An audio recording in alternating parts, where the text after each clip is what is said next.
Vale, perfecto. Pues muy buenas tardes a todos, queridos amigos y hermanos. Quiero, ante todo, agradecer a la Sociedad Teosófica de Habla Hispana, a la Federación Teosófica Interamericana, a la sección de México, a Isaac Hawley y a todos los asistentes por estar aquí, por haberme invitado a compartir con ustedes un ratito. Cuando se me invitó a hablar con ustedes hoy, me costó un poco encontrar un título que reflejara mi sentir. En este momento de mi encarnación presente, tengo la sensación de que cada vez más cosas me están esperando para ser descubiertas, y dándole perspectiva a esto, cada vez es más pequeña la parcela de comprensión y de conocimiento que tiene mi mente. Por ello, esta tarde me gustaría comenzar, o bueno, esta mañana en México, con esta declaración que ha venido a ser el título de la charla de hoy, que es "Solo sé que no sé nada, que hago mía", copiando así con gran desfachatez lo que se le atribuye al gran pensador griego Sócrates, quien sabía infinitamente más de lo que esta persona podrá jamás llegar a vislumbrar en esta encarnación y seguramente en unas cuantas más venideras. Quisiera añadir una frase de otro sabio como Sócrates, que fue Lao Tse, quien dijo: "El que sabe no habla y el que habla no sabe". Por lo que a continuación me gustaría pedir disculpas por mi atrevimiento de hablar hoy, pues ello demuestra claramente que nada sé. Y que declaro además que todo lo que voy a tratar de decir lo aplico exclusivamente a esta persona que les habla, porque largo es el camino que aún tengo por delante y solo estoy levantando el pie para dar el primer paso. Dicho esto, por lo tanto, de entrada, vamos a hablar un poco de alguien que vivió unos 400 años antes de la era cristiana, llamado Sócrates, quien al parecer expresó que era consciente de su propia ignorancia. Aunque lo cierto es que no existen fuentes directas de las circunstancias en las que lo dijo, sino que solo tenemos transcripciones de sus comentarios por medio de uno de sus discípulos, Platón. O sea que el origen de la leyenda convertida en dicho popular no nos llega directamente de él, porque Sócrates no escribió nada, ya lo sabemos, ¿no? Sino que nos llega a través de los diálogos de Platón, que escribe en su obra Apología de Sócrates desde hace ya unos cuantos años. La frase "solo sé que no sé nada" viene a ser una de las frases más célebres de Sócrates. Sócrates está considerado por muchos como el primer representante de la filosofía como forma de vida, en la que teoría y práctica se unen en un ideal pragmático que rige la existencia. Es el padre de la mayéutica. La mayéutica, ya sabemos, es el método socrático por el que el maestro, mediante preguntas, va haciendo que el discípulo descubra nociones que ya están latentes en él. Y además es el maestro de la profundización y del diálogo interrogativo. Pero, ¿en qué contexto formuló Sócrates la frase "solo sé que no sé nada"? Según Platón, cuando el filósofo Sócrates se presentó ante el tribunal acusado de corromper a la juventud de Atenas porque difundía ideas extrañas, él mismo se presentó en su defensa. Y en esta defensa, evidentemente, se declaró inocente de los cargos presentados contra él. Les dijo a los jueces que un amigo suyo una vez fue a Delfos a preguntarle al oráculo si había alguien más sabio que Sócrates. Entonces Sócrates les explicó a los jueces que el oráculo le había contestado a su amigo diciendo que nadie era más sabio que Sócrates, pero que luego Sócrates les dijo a los jueces: yo ya sé que yo no soy sabio, y solo se trata de una calumnia. Pero luego añadió Sócrates: como me dejó intrigado, empecé a darle vueltas y traté de investigar por qué el oráculo había dicho eso, ya que si el oráculo estuviera mintiendo, estaría faltando a sus propios decretos divinos. Y entonces dijo y explicaba Sócrates, decía: me dirigí a uno de esos hombres que tienen fama de sabios, con la idea de poner a prueba la afirmación del oráculo y demostrarle: tú dijiste que yo era el más sabio, pero este hombre de aquí es más sabio que yo.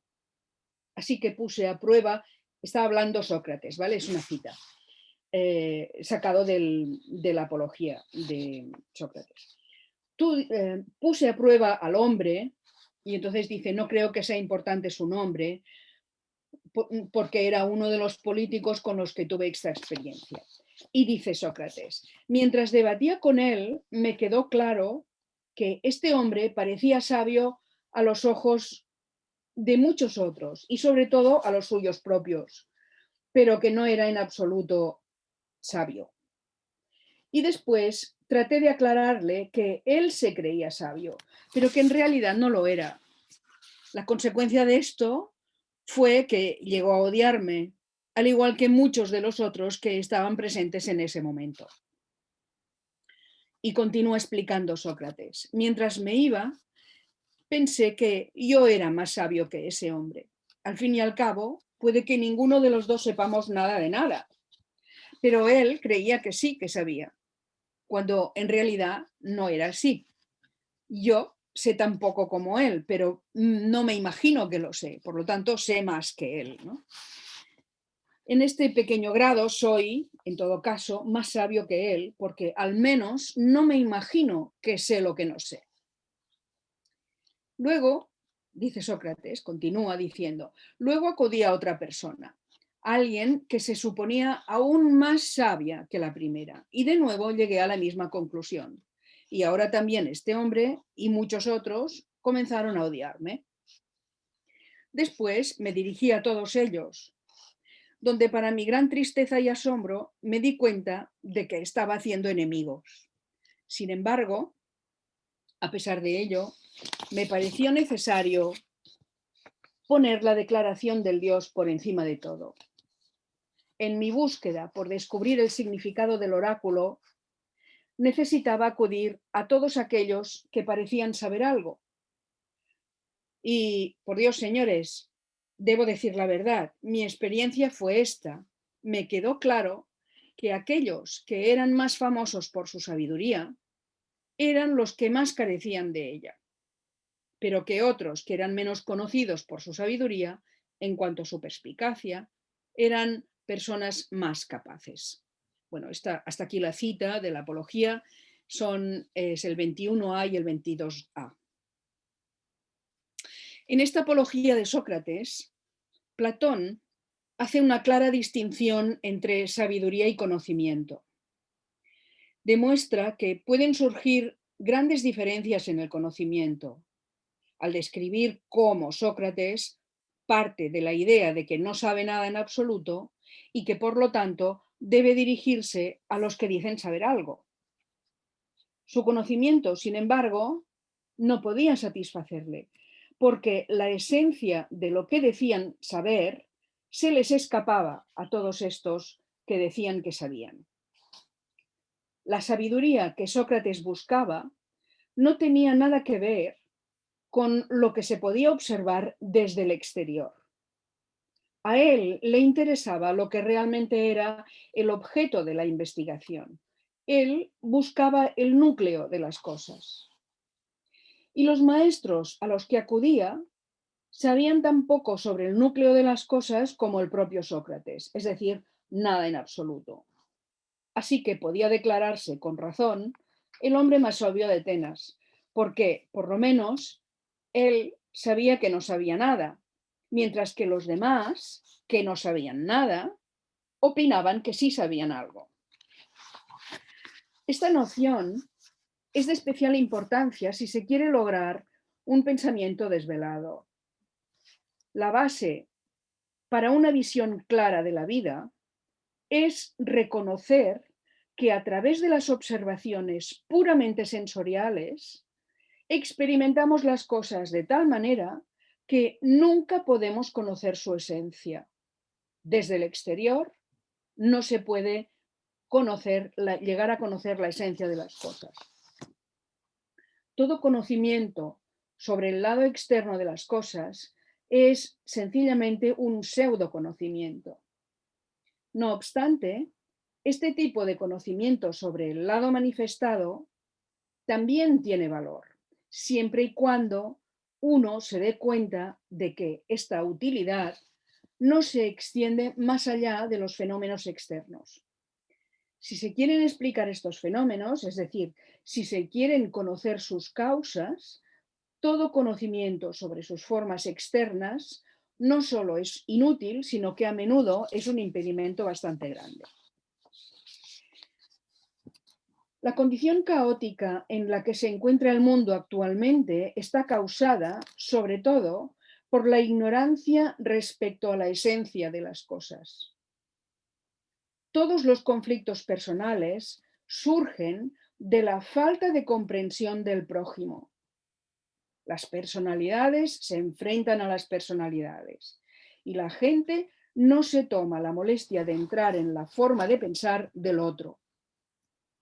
El pensamiento está velado por las opiniones y por las percepciones personales.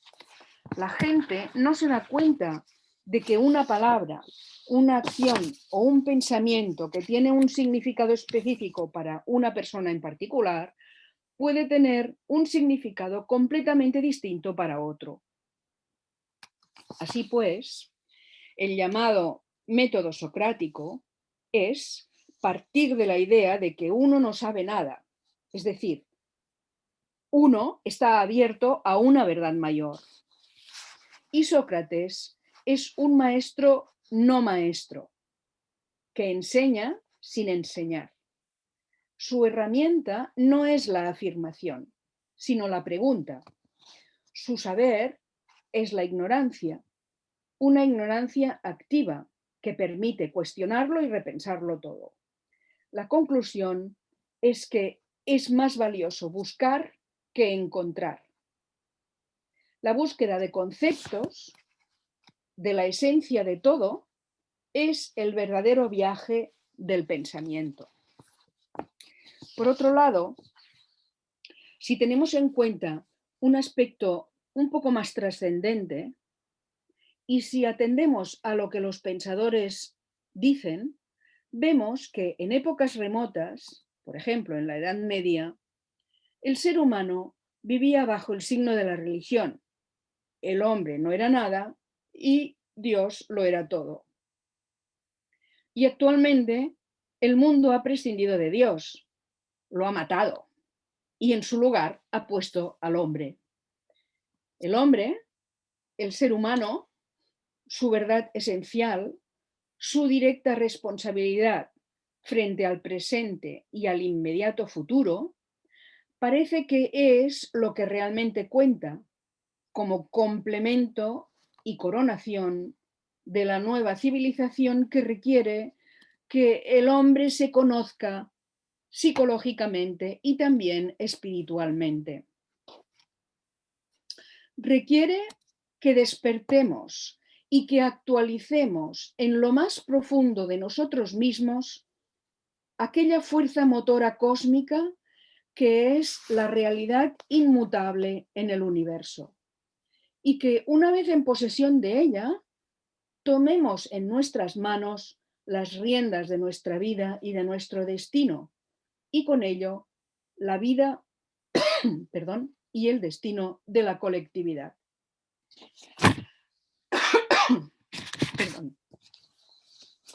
En la sociedad moderna, lo que impera y domina es el ser humano, por encima de todo.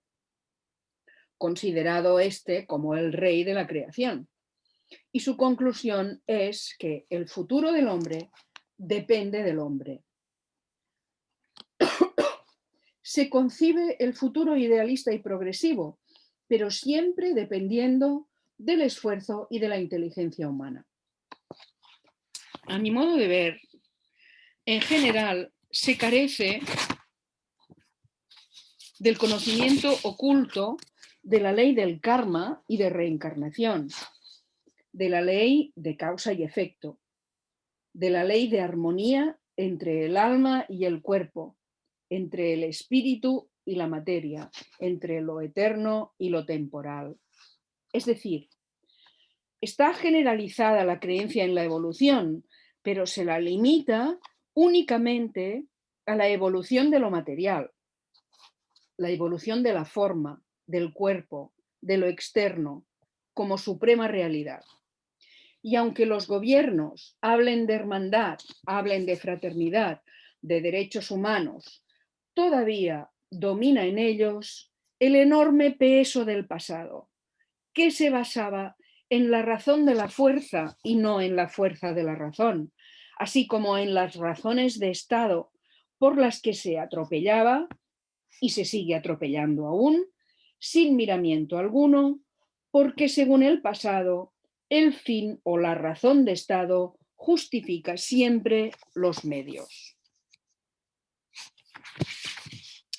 Sin embargo, parece que el hombre, al haber conseguido con su inteligencia una superabundancia de riquezas materiales, cuando menos en los países que disponen de avances sociales y tecnológicos, parece que el hombre ahora empieza, aunque con una lentitud un poco excesiva, comienza a dirigir su mirada hacia sí mismo, hacia el aspecto vida, hacia el aspecto conciencia, hacia el aspecto humano, que es el auténtico signo de espiritualidad. El gran mensaje del ocultismo parece que es el de la evolución de la vida a través de la evolución de la forma. Así que, a modo de resumen, tenemos que el hombre en la Edad Media tenía que vivir eternamente arrepentido, en imploración de la gracia debido al pecado original, porque Dios lo era todo y él no era nada. Tenemos que el hombre del siglo XX lo es todo y Dios ocupa un puesto secundario, a veces puramente decorativo. En el siglo XXI el hombre hace su voluntad y prescinde totalmente de las consecuencias de sus actos. Y si no, no hay más que ver ahí fuera lo que pasa. Y prescinde de todos los efectos que puedan sobrevenir en el futuro. Y así se va viendo una ley de evolución que abarca la forma, la vida y la raíz de los dos polos o aspectos, de la forma y de la vida, con la posibilidad de experimentar aquí mismo y ahora la realidad sublimal de todo ello, es decir, la realidad de Dios y la realidad del hombre y la realidad de la evolución, en cuya armonía se va avanzando hacia lo que nos anticipa el ocultismo, que es el crecimiento y el esplendor sin límites.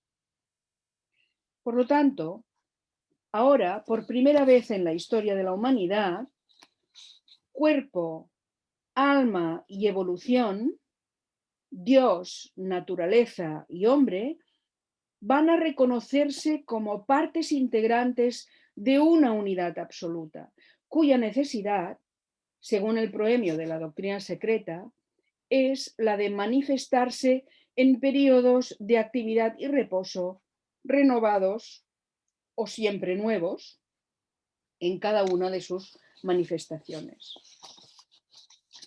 Me gustaría hablarles un poco de Krishnamurti y citar una parte importante de esta charla de hoy basándome en cosas que él dice. Krishnamurti Supongo que casi todos lo conocerán. Fue este pensador del siglo XX que ha influido tanto en el pensamiento actual. Él viajaba mucho, como saben, y reunía a muchísima gente allá donde fuere. Cada verano iba a Suiza y a un pueblecito que se llamaba Saanen, y allí reunía un buen grupo de personas. Entonces, allí fue donde él una vez dijo: el que cree que sabe, no sabe. Y lo explicó así. Y ahora voy a leerles la cita sacada de un librito. Dice: ustedes tienen que descubrir lo que significa la palabra saber o conocer y lo que ello implica. Cuando uno dice yo conozco a mi marido o yo conozco a mi mujer, ¿qué es lo que se entiende por esta palabra? ¿Se conocen él o ella o se conoce solo la imagen que se ha formado de ambos? La imagen la imagen que ustedes tienen es la del pasado, un pasado que ya no existe, es algo que se ha experimentado antes. Así, cuando se dice yo conozco o yo sé, se está mirando el presente con el conocimiento del pasado. Y aquí les pongo una, una foto de un río porque me gusta mucho esta idea, ¿no? El río nunca es el mismo. El agua que va pasando por el río nunca es la misma. Eh, cuando uno se baña en el río, nunca se está bañando en el mismo río porque es un cambio continuo. Y me sirve un poco para ilustrar lo que dice Krishnamurti, ¿no? Él dice: ahora yo quiero conocerme a mí mismo, comprenderme a mí mismo, a ese mí mismo que es una cosa viva. Ese mí mismo no es algo estático, está cambiando continuamente, sumando, restando, asumiendo, postergando. A ese mí mismo tengo que llegar como si estuviera aprendiendo sobre él por primera vez. Me miro y me encuentro feo o guapo o sensible o así o asá, y la interpretación de lo que estoy mirando es lo que se convierte en conocimiento. Y es con ese conocimiento con el que miro al minuto siguiente. Lo que vea, por lo tanto, no será lo nuevo, porque lo estaré viendo con los ojos de lo conocido, es decir, de lo viejo, del pasado. Por lo tanto, para aprender acerca de uno mismo, tiene que haber primero un cese del conocimiento anterior que yo tengo de ello, de modo que cada vez esté aprendiendo por primera vez, ese aprender acerca de mí mismo que sea como nuevo, como inédito, como fresco.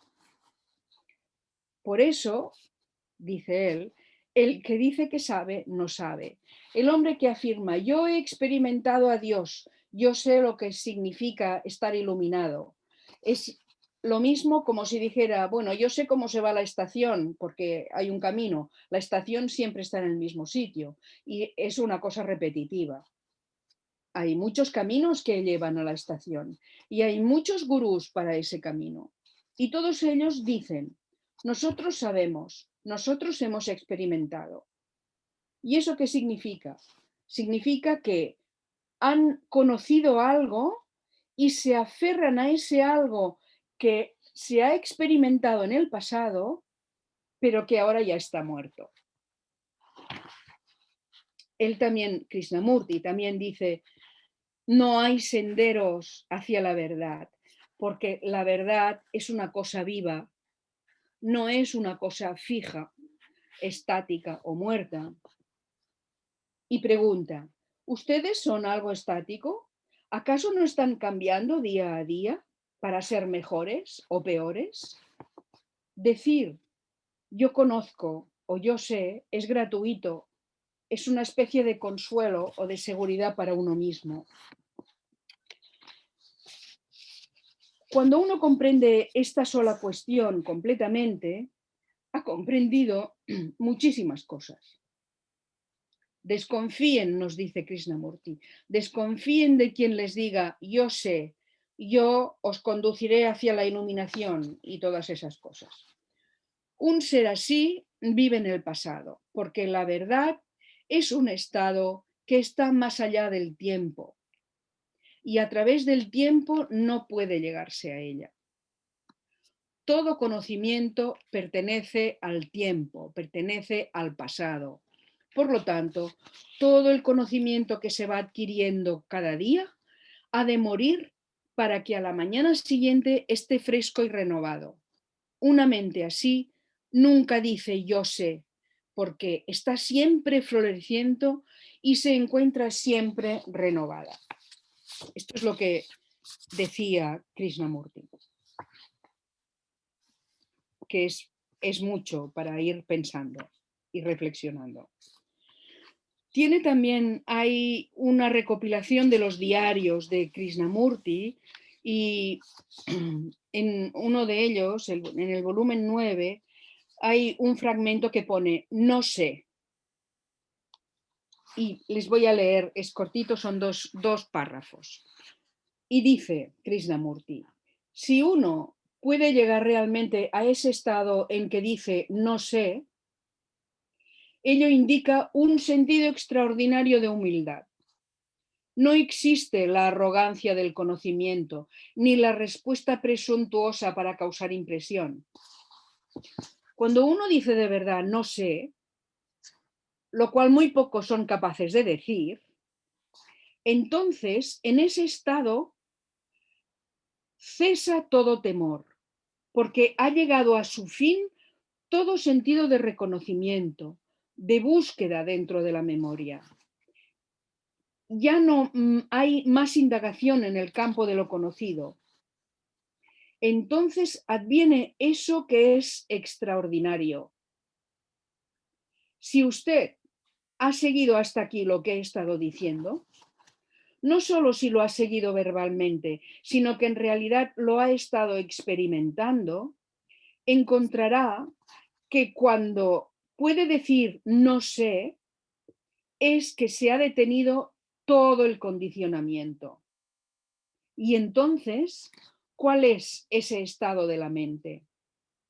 Krishnamurti era fabuloso. En un párrafo nos coloca contra las cuerdas. Sigue diciendo, nosotros buscamos algo que sea permanente, permanente en el sentido del tiempo, algo perdurable, algo duradero. Vemos que todo cuanto nos rodea es transitorio, fluye, nace, se deteriora y muere. Y nuestra búsqueda tiende siempre a establecer algo que dure, que perdure dentro del campo de lo conocido. Pero aquello que es verdaderamente sagrado para mí, aquello que es verdaderamente sagrado, está más allá de la medida del tiempo. No puede encontrarse dentro del campo de lo conocido. Lo sagrado está fuera del tiempo. Lo conocido solo opera a través del pensamiento y el pensamiento es la respuesta de la memoria al reto. Si veo esto y quiero descubrir cómo poner fin al pensamiento, ¿qué he de hacer? Es la pregunta que plantea Krishnamurti. Dice, indudablemente debo estar alerta mediante el conocimiento propio a todo el proceso de mi pensar. Tengo que conocer bien este proceso de mi manera de pensar, de mi mente. Debo ver que cada pensamiento, por sutil, por excelso o por innoble y necio que sea, tiene sus raíces en lo conocido, en la memoria. Si veo eso con mucha claridad, nos dice Krishnamurti, entonces la mente, al ser confrontada con un problema inmenso, es capaz de decir no sé, porque no tiene ninguna respuesta. Bueno, hasta aquí la cita de Krishnamurti. No sé lo que harán ustedes con ella, pero es como comida para el coco. Bien, quiero hablarles de otros autores que también han dicho lo mismo, con otras palabras. Por ejemplo, quiero hablarles de Ralph Waldo Emerson. Seguro que les suena, seguro que lo conocen, seguro que han leído algunas de sus obras, de sus poemas. Ralph Emerson vive en 1880, vive, sí, en el siglo XIX, nace a principios del siglo XIX y muere en el 82. Es un filósofo, es un poeta, es un escritor y es conocido porque es el, podríamos decir, el padre del trascendentalismo. No es en realidad el que lo crea, pero que sí que está en los inicios, ¿no? El trascendentalismo es el que preconiza el Dios interior, el pensamiento intuitivo, la unidad del mundo y de Dios, la inmanencia del mundo. Para él, el alma de cada individuo es idéntica al alma del mundo y contiene lo que el mundo contiene. ¿Les suena? Él está influido por el racionalismo y el romanticismo alemán, pero también está muy influido por el hinduismo. Entonces, bueno, tiene en este movimiento además de Emerson, que les suena, les sonarán también otros autores que como él han estado en esta corriente. Uno es Walt Whitman y el otro es Thoreau, Henry Thoreau. O también está Louise May Alcott, la autora de Mujercitas, por cierto. Bueno, entonces me gustaría bueno, simplemente señalar que una frase que él dijo que me gusta mucho y dice: cuanto más vivo, más aprendo, y cuanto más aprendo, más me doy cuenta de lo poco que sé. Y luego al principio hemos hablado también de Lao Tse, ¿verdad? Hay un par de frases que me gustaría citar de él. La primera ya la hemos dicho: el que sabe no habla y el que habla no sabe, así que ya saben que no sé. Y luego dice: saber que no se sabe, eso es humildad, y pensar que uno sabe lo que no sabe, eso es enfermedad. Pero bueno, aparte de estos autores, tenemos en el corpus de autores teosóficos, tenemos a alguien como Sri Ram, que es uno de mis autores preferidos, por cierto. Él fue el presidente internacional antes de Radha Burnier, y además era su padre, que estuvo muchos años en el cargo. Y si repasamos lo que dijo, vemos que coincide en gran parte con lo que nos ha dicho Krishnamurti, y hace una descripción de lo que ocurre cuando nos liberamos de todo nuestro pasado, que siempre pertenece a lo temporal, como decía Krishnamurti. Sri Ram dice: cuando nos liberamos de nuestro pasado, la conciencia queda restituida a su condición original, sin ninguna distorsión, pues todas las irregularidades quedan completamente equilibradas y desaparecen las contracciones, los repliegues y todo lo que afecta al funcionamiento de esta mente. Más aún, dice, la conciencia queda libre de toda mancha o efecto de su asociación con los contenidos de su pasado. Podemos ver la magnificencia de un estado semejante de conciencia, abierto y capaz de reflejarlo todo y de penetrarlo y conocerlo con absoluta realidad y verdad.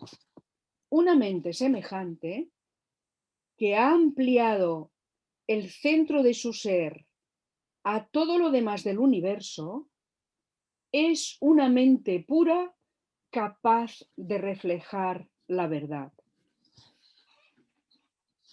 Su condición, la de esta mente, es la condición de una verdadera humildad. no la de sentir lástima de sí mismo, sino la de aquella que automáticamente comprende todas las cosas. En los grandes seres, que generalmente imaginamos como solo revestidos de grandes poderes, no es la posesión de poderes, que los tienen, lo que constituye su perfección, sino la belleza de su naturaleza, la verdad de lo que ellos son, y que es lo que evoca en uno la espontánea reverencia y amor. Sigue diciendo Sri Ram, todo esto son citas. La razón por la que me he referido a la humildad, dice Sri Ram, es porque es la única que se refiere a esa extraordinaria facultad espiritual del principio crístico en nosotros, que tiene por naturaleza la conciencia de la verdad. Se ha dicho que el corazón es la sede de este principio, mientras que el cerebro es la sede de la mente. La diferencia fundamental entre los dos, entre el corazón y la mente, es que la mente fluye hacia el exterior y sigue caminos particulares, mientras que el corazón opera de diferente manera. Su método es el de omniabarcar, el de identificarse con la vida oculta de todas las cosas. Sri Ram cita a Blavatsky, que dice que recomienda que establezcamos algo muy importante, la armonía de la mente y del corazón, a través de la que fluirá espontáneamente en nosotros un genuino interés hacia la vida en todas las formas. Este genuino interés hacia la vida en todas las cosas, sigue diciendo Sri Ram, no puede producirse por ningún acto de nuestra voluntad. Ahora no decidimos, ahora voy a querer a tener este interés por la vida. No, este interés ha de surgir espontáneamente. ¿Y cómo surge espontáneamente? Solo cuando el yo personal, que es producto del yo quiero, yo deseo, etcétera, se ha trascendido. Y entonces, solo entonces, la mente puede volverse sensible y transparente y percibir la verdad. Y este es un proceso de transformación, no de autotransformación, de transformación. Cuando ese desarrollo, ese desenvolvimiento realmente ha empezado, el desenvolvimiento del vencimiento de la ilusión del yo separado, entonces el proceso es rápido. Entonces se despierta a la unidad con la naturaleza y a la unidad con todos los demás. Es un estado que no es estático, sino que es el de un constante florecimiento, de un eterno renacer que viene desde el interior. Hay un constante emanar de las aguas de vida. Es una fuente que va cambiando de forma de instante en instante. Por lo tanto, como vemos, bueno, hasta aquí la cita de Sri Ram. Por lo tanto, como vemos, se nos aconseja constantemente dejar atrás el pasado, que tanto nos pesa en nuestro devenir cotidiano. Aprender a pensar sin el lastre de lo personal, sin el lastre de lo pasado.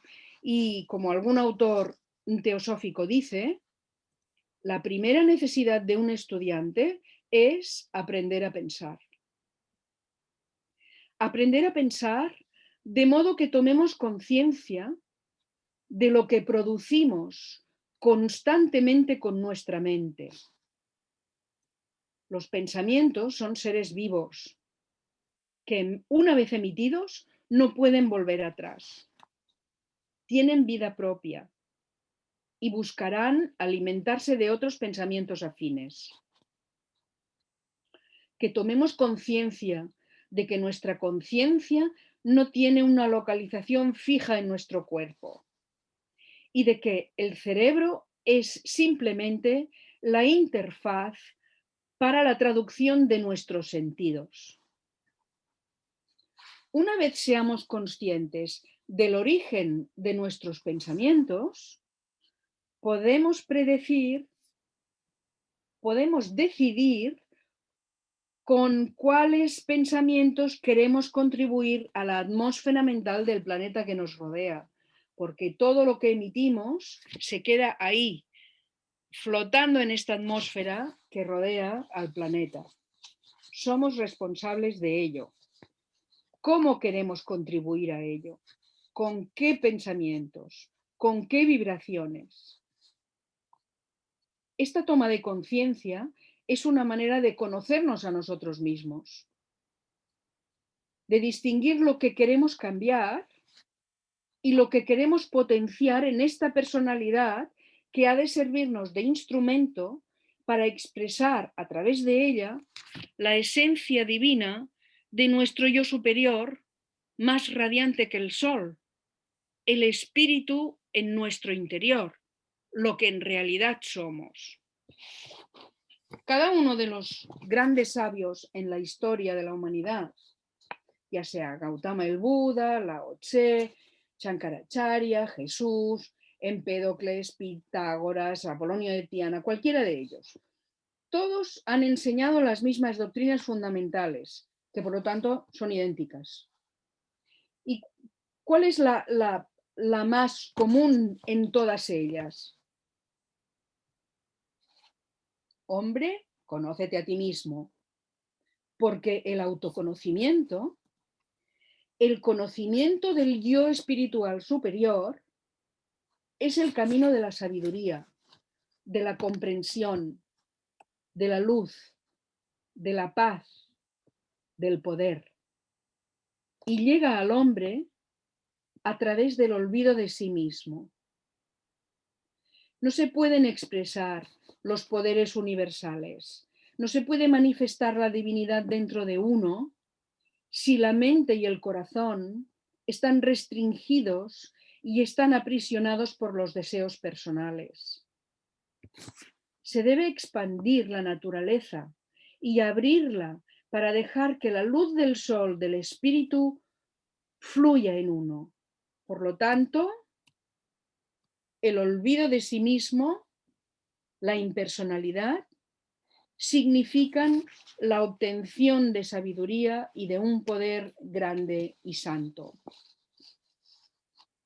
Así pues, cada uno de nosotros tiene el poder de su voluntad y de su elección para seguir el mismo camino que los grandes sabios de las épocas pasadas han recorrido y así llegar a ser como ellos. Esta enseñanza que encontramos en la primera proposición fundamental de la doctrina secreta evoca la comprensión de la unidad esencial de todo lo que es, porque estamos hechos de la substancia del universo. Cada uno de nosotros somos sus hijos, una parte inseparable de él. Y por lo tanto, estamos en nuestro hogar en todas partes y permaneceremos así durante toda la duración sin fin. Los libros nos dicen que en el camino de la eternidad, la evolución nos llevará progresivamente a etapas más y más elevadas, más y más sutiles, más sublimes, y que un día, en el devenir de nuestra existencia en el universo, alcanzaremos a ser entidades espirituales como son los soles en los universos dentro del universo, formando parte de las jerarquías cósmicas que ocupan su lugar en el mosaico grandioso del cosmos. Cuando se nos dice, hombre, conócete a ti mismo y conocerás a los dioses y al universo entero, en el punto en el que nos encontramos, intuimos que hay una conexión, aunque no tengamos la certidumbre de ello. Intuimos la magnitud del universo infinito y las proposiciones fundamentales de la doctrina secreta tienen sentido. No obstante, la primera, desde el principio, la primera proposición fundamental ya nos dice que no se puede comprender. Es incognoscible, no se puede decir nada de este principio, ¿no? Y todas las disciplinas espirituales, místicas y esotéricas nos dicen que no hay un camino, que uno ha de convertirse en ese camino que no hay. Y entonces, cuando nos hayamos convertido en el camino, alcanzaremos la unión con el absoluto, con lo infinito, con lo incognoscible. Y entonces se producirá una epifanía mística. Y me gustaría terminar con un verso de San Juan de la Cruz, místico donde los haya, iluminado donde los haya, que dice: qué bien sé yo la fonte. Él habla de esta unión con lo absoluto, con lo infinito, con lo incognoscible. Y dice: qué bien sé yo la fonte que mane y corre, aunque es de noche. Aquella eterna fonte está escondida. Qué bien sé yo do tiene su manida, aunque es de noche. Su origen no lo sé, pues no le tiene. Mas sé que todo origen de ella tiene, aunque es de noche.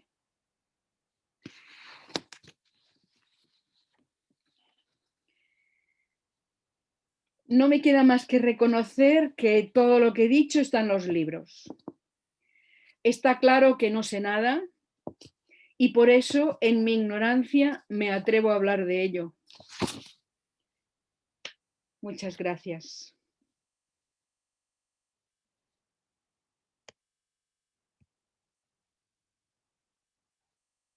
Isaac.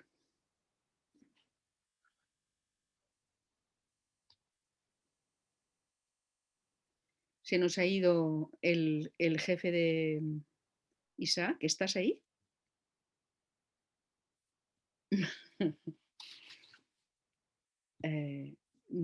Pues no sé si pueden abrir. Aquí estoy, perdona. Gracias. Si quieres abrir los micrófonos ahora, por Sí, si... perdona, permíteme.